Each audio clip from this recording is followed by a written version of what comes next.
Now, there's this interesting YouTube video, which has 1.5 million views, and within 5 minutes, it's going through all the Christian denominations.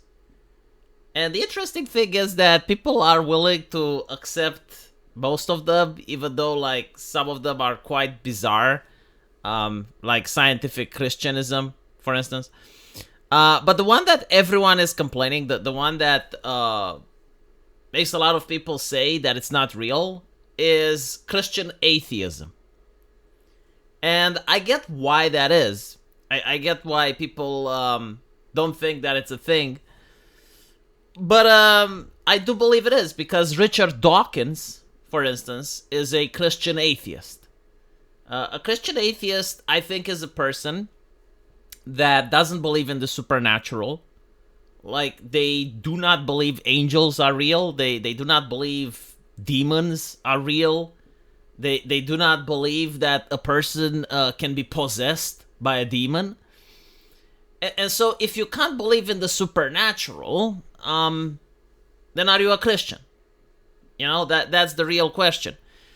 And how can you persuade a person to believe in the supernatural? You know, like if someone came up to you and asked you to believe in Thor, and they would say like, well, what exactly is it that I should do in order to persuade you that Thor is real? Or to make you believe in Krishna, you know, the Hindu god. They're like, there are people alive that believe in Krishna now.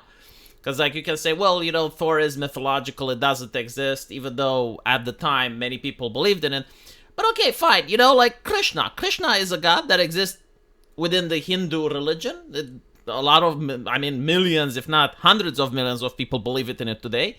What would it take for you to accept that it exists, right? And once you find that answer, well, that's the same answer that a person that's a Christian atheist would require in order to believe in the supernatural, right? Like, he would probably want to see an angel, a demon, like he would want to see some miracle.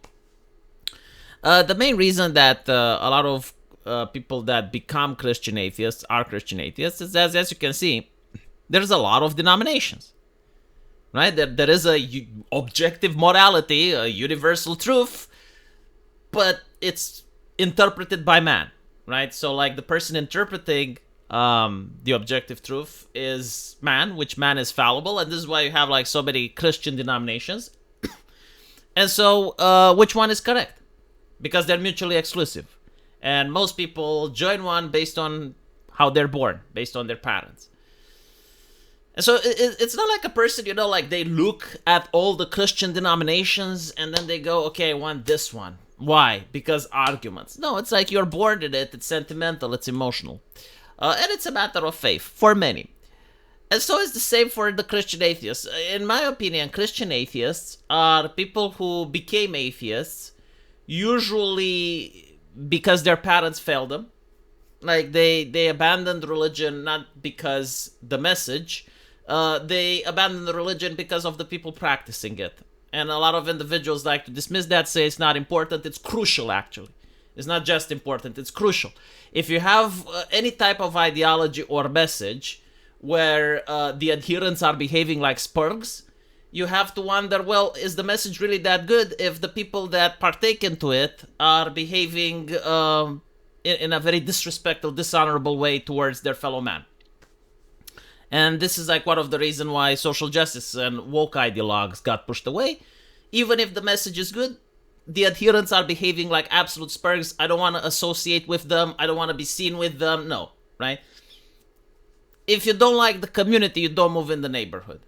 That's pretty much what I'm trying to say here. And so, you know, when you have a generation that was called the fun police, and that was actually a thing, like they didn't like heavy metal, they didn't like rock music, they didn't like slasher films, they didn't like violence in video games, they didn't like anything except for Jesus and fishing. Well, their kids started resenting them because life is more than suffering, right? Like, life also needs to have some fun. And unfortunately, everything that's fun is either illegal, immoral, or unhealthy. Like, driving a car at 200 miles per hour is fun, but it's immoral, illegal, and unhealthy, right? And if you go down the list of things that are fun, you'll notice that almost every one of them fits one of these three criteria. And so when you start nagging and lecturing others, you're breathing hostility and contempt. And so that's what created the atheist movement. It didn't spring out of nowhere. It was the behavior of the people that were in power. And a lot of those atheists, they became parts of the social justice activist group. They became Marxists and whatnot. And others became disillusioned. And again, Richard Dawkins is the perfect example, who, for a while, he promoted atheism. He was considered to be one of the horsemen.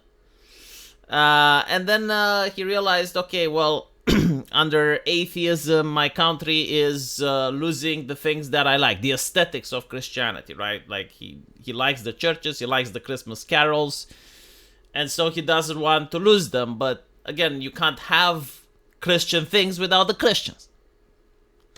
And so he's upset. And he also noticed, okay, well, religion. I don't believe in God. I don't believe in Jesus. I don't believe in the supernatural. But I do like the sense of community.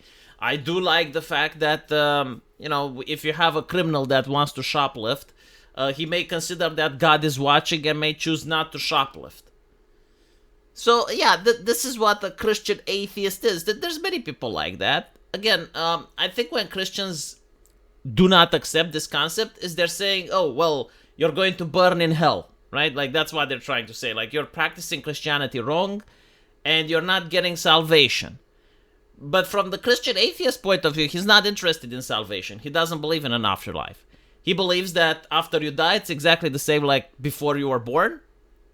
And so he's not worried about the afterlife. You can't threaten hellfire on him if he doesn't believe in the supernatural. What he does believe is life on earth. And he does believe that with a Christian philosophy, with a framework, life on earth is better than without. That's the mindset, right? And so, if you assume that, like, let's say you're not a believer, and you're looking at, I don't know, Buddhism, right? You don't believe in Buddha. But if you read the philosophy, respect your parents, everything has a place in life, try to build harmony and community. Some people may like that.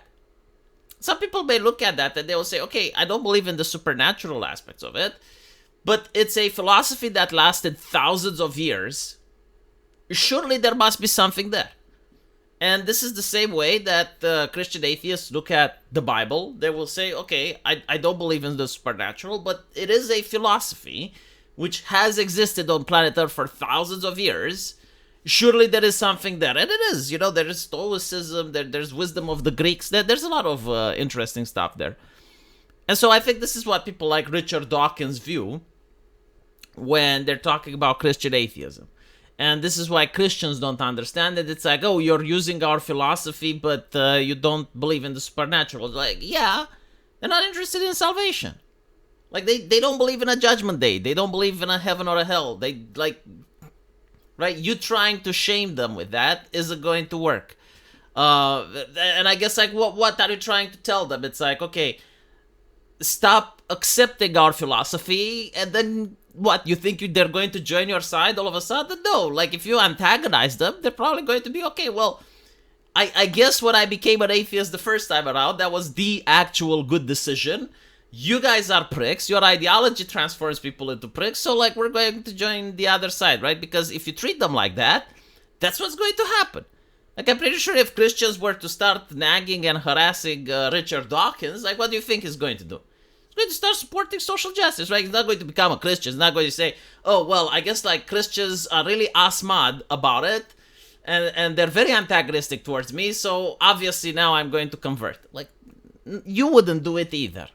Like, be honest, if you were, I don't know, interested in Taoism, not the religion itself, but the philosophy, right? You're just interested in it, and you see, like, some practices, and then a lot of Taoists start harassing you and being cheeky little shits about you, It's like, oh, well, you're not a real Taoist, blah, blah, blah, blah. And they're just, like, constantly poking and prying. Are you going to convert? Of course not, right?